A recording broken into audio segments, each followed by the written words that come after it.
Wir befinden uns aktuell in Marmaris.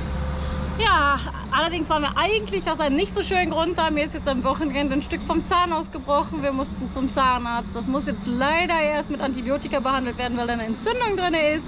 Für mich heißt es jetzt erstmal abwarten. Und ja, aber die Stadt haben wir uns dann direkt auch mit angeguckt. Das war dann der schöne Part. Ja, hier ist wirklich sehr viel los. Hier ist es richtig touristisch.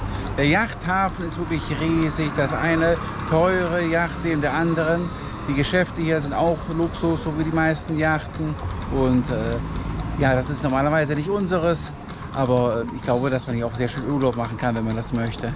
Aber es ist sehr modern, sehr schön, sehr aufgeräumt. Ja. Allerdings muss man für günstige Preise auch wirklich in die Stadt reingehen. Wir haben es jetzt erst gefunden, als wir uns wirklich verlaufen hatten, mehr oder weniger, als wir falsch abgebogen sind. Und auf einmal waren dann wieder ganz normale türkische Preise da, aber selbst ein Meckes war auf einmal doppelt so teuer, wo wir geguckt hatten, mal die Preise verglichen haben. Also es war wirklich Wahnsinn.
Schatz, wie klein sehen wir eigentlich bitte neben den anderen Campern aus?